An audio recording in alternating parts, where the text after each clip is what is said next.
Welcome to my channel அறிவோம் ஆன்மீகம்.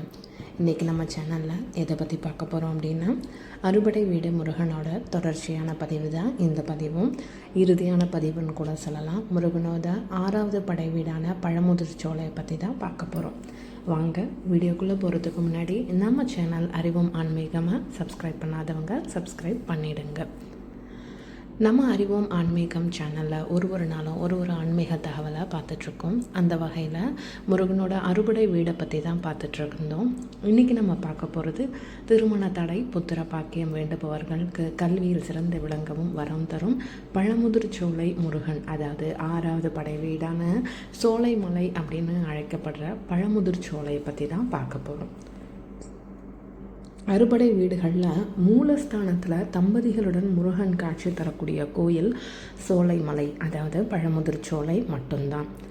கந்தசஷ்டி விழாவின் தொடர்ச்சியாக இங்கு திருக்கல்யாணம், முருகன் ஔவையாரிடம் சுட்ட பழம் வேண்டுமா சுடாத பழம் வேண்டுமா அப்படின்னு கேட்ட திருவிளையாடலும் நடத்தப்படுகிறது.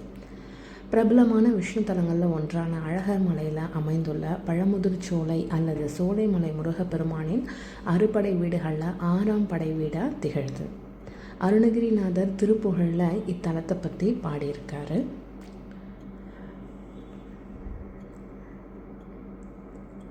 மூலவர் சுப்பிரமணிய சுவாமி, தல விருட்சம் நாவல் மரம், தீர்த்தம் நுபுர கங்கை அப்படின்னு அழைக்கப்படுது. முருகனின் திருவிளையாடல் நடந்த இடம் இதுதான். அவ்வை கூட உயிர்களின் மீது உலகப்பற்று என்னும் மணல் ஒட்டி கொண்டிருக்கிறது, அதை போக்க வெறும் கல்வியறும் மட்டும் போதாது அப்படின்னு சொன்னதும், இறைவனை அறியக்கூடிய மெய்யறிவும் நமக்கு தேவை. அது மட்டும் இல்லாமல் நான் அப்படின்ற பற்று அகன்றால் இறைவனை உணரலாம் என்ற தத்துவத்தை உணர்த்துவதற்காக தான் முருகன் அவ்வையிடம் நிகழ்த்திய திருவிளையாடல் அப்படின்னு கருதப்படுது. தலத்தோட சிறப்பு அப்படின்னு பார்த்தீங்க அப்படின்னா, மூலஸ்தானத்தில் தம்பதிகளோட முருகன் காட்சி தரக்கூடிய கோயில் சோலைமலை மட்டும்தான். இங்கே தமிழ் வருட பிறப்பு, வைகாசி விசாகம், ஆடி கிருத்திகை, ஆவணிபுரத்தில் வருஷாபிஷேகம் இது எல்லாமே நடக்குது. அது மட்டும் இல்லாமல் கந்தசஷ்டி, கார்த்திகை சோமவாரம், திருக்கார்த்திகை, பங்குனி உத்திரம்னு எல்லாமே நடக்குது. திருமண தடை உள்ளவங்க, புத்திர பாக்கியம் கேட்குறவங்க, கல்வியில் சிறந்து விளங்கவும் இங்கு வழிபாடு செய்கின்றன. பிரார்த்தனையோட நிறைவேறியதும் முருகனுக்கு பாலாபிஷேகம் செஞ்சு வஸ்திரம் சாத்தி வழிபாடு செய்கின்றன. இந்த கோயில் நடை திறக்கக்கூடிய நேரம் காலை 6 மணி முதல் மாலை 6 மணி வரைக்கும் கோயில் திறந்திருக்கும். கண்டிப்பாக நீங்கள் போய் தரிசிச்சுட்டு வாங்க. கோயில் மதுரையிலேருந்து 15 கிலோமீட்டர் தூரத்தில் அமைந்துள்ள இக்கோயிலுக்கு மதுரையிலேருந்து தொடர்ந்து பஸ் இருக்குது. மலை அடிவாரத்து வரைக்கும் தான் பஸ் போகும்.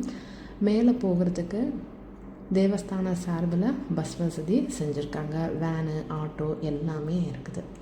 ஒரு முறை பழமுதிர்ச்சோலையை போய் தரிசிச்சுட்டு வாங்க. உங்களோட எல்லா கோரிக்கைகளும் முருகன் கண்டிப்பாக நிறைவேற்றுவார். இந்த பதிவோட அறுபடை வீடை பற்றி நம்ம எல்லாத்தையும் தெரிஞ்சுக்கிட்டோம்.